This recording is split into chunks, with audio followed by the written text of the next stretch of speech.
Adriano Sandroco aqui. Vamos falar então um pouquinho de propriedades dos determinantes, beleza? Então o lance é o seguinte, pessoal, é bem teórico mesmo, é para a gente poder ficar atento, porque algumas vezes não precisa a gente fazer conta, tá? Se eu sei as propriedades. Primeira propriedade interessante, filas de zero. Se todo elemento de uma linha ou coluna, ou seja, uma fila, né? Porque fila nada mais é do que qualquer linha ou qualquer coluna, tá? Se todos os elementos de uma linha ou coluna de uma matriz quadrada M forem iguais a zero, seu determinante será nulo, ou seja, o determinante de M é zero. Como assim, professor? Se eu pedir para vocês calcularem um determinante e vocês verificarem que pelo menos uma linha toda ou uma coluna toda é de zeros, o determinante é zero e não precisa nem calcular.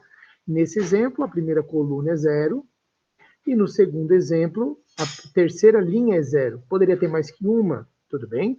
Se tiver pelo menos uma fila inteira de zeros, eu tenho sim o determinante igual a zero, tá? Propriedade, filas iguais. Se eu tiver duas filas iguais ou proporcionais, eu não sei se ele vai falar depois dessa propriedade de proporcionalidade também, nós temos o quê? Nós temos que o determinante também vale zero. Nesse caso, notem, a segunda e a terceira coluna são exatamente a mesma. Logo, o determinante vale zero, não precisa nem calcular. Ô, professor, e se eu calcular? Vai dar zero, óbvio. E se não der zero? É porque tu errou a conta. Beleza? Aqui a mesma coisa, primeira linha e terceira linha exatamente iguais, logo o determinante é zero, não precisa nem se estressar.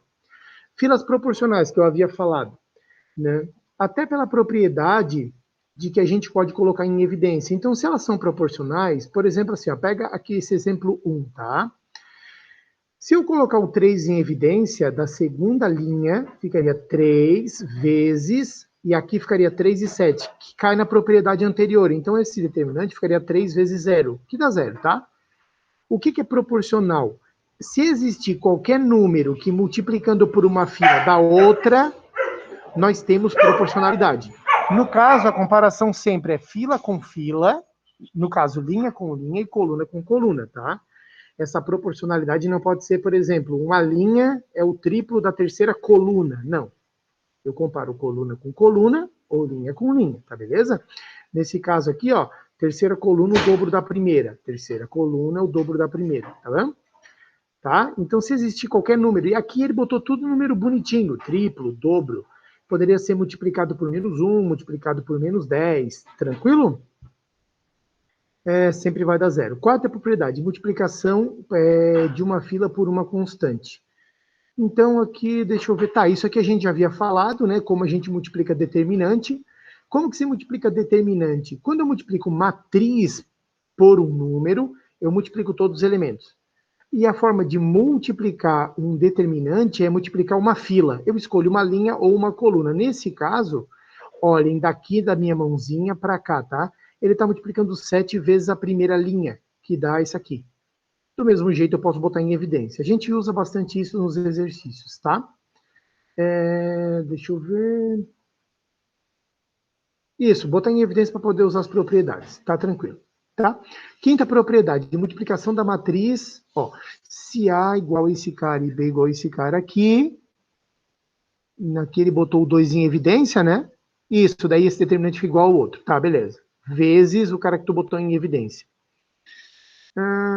5. Multiplicação de uma matriz por uma constante. Ah, tá.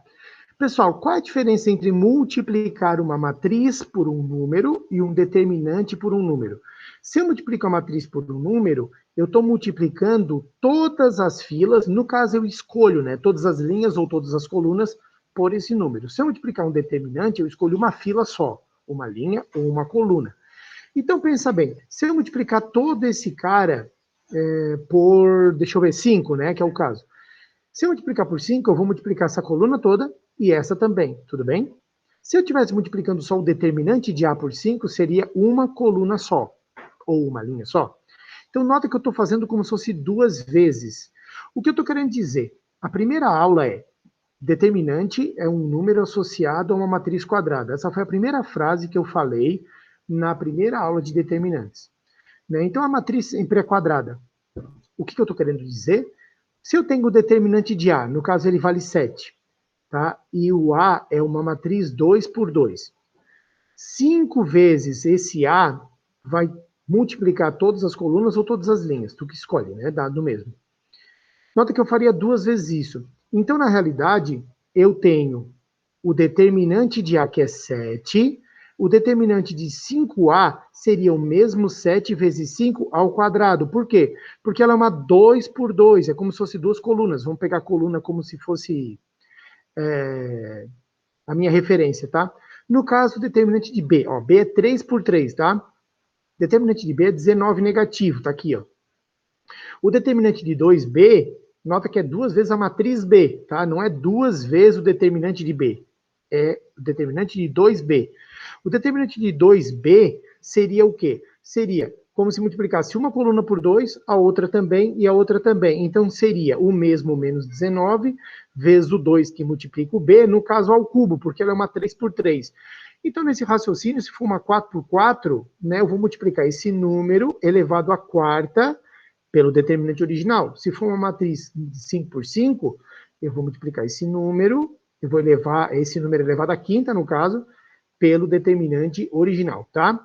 Sexta propriedade, determinante da matriz transposta, sempre serão iguais. Está até na musiquinha, tá? Aqui na descrição do vídeo também vou botar isso. O determinante de uma matriz das suas transpostas, da sua transposta, no caso, que ela é única, sempre vai ser igual, tá? Sétima propriedade, troca de filas. Pessoal, eu posso a qualquer momento inverter duas filas. No caso, linha, linha ou coluna, coluna. Tipo, trocar uma linha por uma coluna não dá, tá? Tem que ser, eu vou inverter duas colunas ou duas linhas. Para cada vez que eu faço essa inversão, o determinante fica o oposto. Só não entendi. Oposto é o sinal trocado. Então, olha o determinante de A. Supor que eu me esforcei bastante para calcular e eu cheguei que o determinante de A é 258 negativo, tá? Aí isso era uma questão do meu vestibular. Lá na outra questão tinha o determinante de B para calcular. E eu notei que eles eram exatamente o mesmo cara, a diferença é que a primeira coluna e a segunda coluna estão trocadas, tá vendo? Essa propriedade me diz que para cada troca eu só inverto o sinal. Então eu não preciso calcular tudo de novo, é só trocar o sinal, tá bom? E se eu agora daqui eu quisesse inverter, por exemplo, ó, já estou olhando para o determinante de B, tá? Se eu quiser inverter a primeira linha com a segunda linha, posso inverter, seria uma matriz C. Quem seria o determinante de C? 258 negativo de novo, que para cada inversão eu troco o sinal, tá bom? Cada inversão entre um e outro, tá? Nunca, tipo, posso botar a primeira na segunda, a segunda na terceira e a terceira na primeira? Não, aí não foi uma troca simples. É para cada troca simples. Se para conseguir isso eu tiver que fazer duas trocas, nota que o sinal volta para o inicial, tá? Porque troca uma vez, troca outra vez, tá? Oitava propriedade, determinante da matriz triangular. Pessoal, matriz triangular nada mais é do que aquela matriz que em cima ou embaixo da diagonal principal só tem zero. Nesse caso é uma matriz triangular, porque está vendo que só embaixo, ó, a diagonal principal é 5, 2, embaixo só tem zero. E a matriz B, o segundo exemplo aqui, ó, também é matriz triangular, por quê? Porque acima da diagonal principal, 5, 2, 4, só tem zero, tá? O determinante da matriz triangular sempre vai ser o produto da diagonal principal. Então não precisa eu calcular tudo.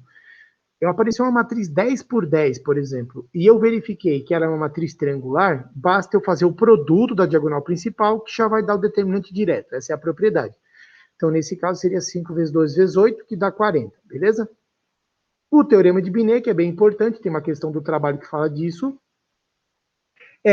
sendo A e B duas matrizes quadradas, de mesma ordem, é óbvio, né? O que a gente tem? Eu tenho que, porque é óbvio, que senão não daria para fazer uma vez a outra, acho que elas são quadradas, né? Eu tenho que o determinante do produto é igual ao produto dos determinantes. Então, por exemplo, eu quiser saber o produto de A vezes B, eu não preciso fazer a multiplicação de matrizes, que é um troço meio chato de vez em quando de fazer. Dependendo da ordem, fica bem complicado, que dá muita conta. Se eu já tiver o determinante de A e o determinante de B, basta calcular, tá bom? Então, o determinante da multiplicação das matrizes é o determinante de cada uma delas multiplicado, tá? O teorema de Jacobi fala o quê? O determinante da matriz quadrada não se altera quando se adicionam aos elementos de uma fila ou coluna qualquer elemento correspondente a outra fila. Linha ou coluna paralelamente previamente multiplicada constante. Vamos lá, então assim, ó. Vamos ver se a gente entende direto com o exemplo aqui, ó. Primeiro exemplo, aqui está o determinante que vale menos 11, tá? Multiplicando a linha 1 por menos 2 e somando os resultados, a segunda linha obtemos. Multiplicando a primeira linha por menos 2 e somando os resultados, a segunda linha obtemos. Multiplicando aqui, somando aqui. Eu tenho que multiplicar esse cara, mas não adicionar ninguém, pegar, guardar esse resultado e somar aqui, eu vou ter o mesmo determinante. Sinceramente, essa aqui é a única propriedade que eu não indico os alunos a memorizarem, porque no fim das contas eu acho que ela não facilita muito não. Só quando o cara já está trabalhando com álgebra linear na universidade, que daí o cara pode até trabalhar com isso para demonstrações e tal. Mas para te bater o olho e facilitar tuas contas, essa eu não indico muito, tá? Mas se quiser, é só fazer isso mesmo. Tu pega, multiplica por qualquer número uma fila, guarda esse valor e tu adiciona isso em outra fila, tá beleza? Aí não vai mudar o valor do determinante. Mas eu acho que isso é muito complicado a gente enxergar, diferentemente de uma linha nula, de uma proporcionalidade entre duas filas, coisa assim, tá? E essa aqui é bem interessante quando a gente vai trabalhar com a matéria anterior. Parece que isso aqui está no lugar errado, né? Mas assim, pessoal, a partir do momento que eu tenho que calcular o determinante da matriz inversa, eu não preciso calcular a matriz inversa em si. Tá? A matriz inversa é aquela matriz que, multiplicada pela original, dá a identidade. Isso é matéria anterior. A partir do momento que eu tenho essa propriedade, que o determinante da matriz inversa é o inverso, ou seja, 1 sobre o determinante da matriz original, eu não preciso calcular a matriz inversa em si se eu quiser saber o determinante dela, tá? E daqui que eu tiro uma coisa bem importante. Uma matriz só é inversível ou invertível se o determinante for diferente de zero, né? Então, determinante de uma matriz é igual a 1 sobre o determinante dela. Mas se o determinante é zero, dá uma indeterminação aqui. Como toda matriz quadrada tem determinante, se der 1 sobre 0, não teria determinante. Né? Então, assim, eu perguntar para vocês, no vestibular, verifique se essa matriz é invertível, ou seja, se ela possui matriz inversa. Basta eu calcular antes o determinante. Se o determinante der 0, ela não aceita inversa. Se o determinante der diferente de 0, por esse teorema, eu consigo verificar que ela sim tem inversa. E se eu quiser saber qual é, basta fazer o seguinte. Se o determinante de uma matriz é 2, o determinante da inversa é 1 meio. Se o determinante de uma matriz é 2 terços, o determinante da inversa é 3 meios. E assim vai, beleza? Vamos ver, determinante de adição. Cara, essa também aqui eu acho que não auxilia muito, é muito difícil da gente ver, essa com soma. E é isso, vamos ficar nessas, né? Na realidade, são 10 propriedades que eu acho importante para a gente saber. Beleza? É isso aí, então. Espero que tenham conseguido. Leva essas propriedades anotadas e durante os exercícios tenta encontrá-las ali para a gente poder usar isso da melhor maneira possível, beleza? Pode crer? Um beijo do gordo, Rory.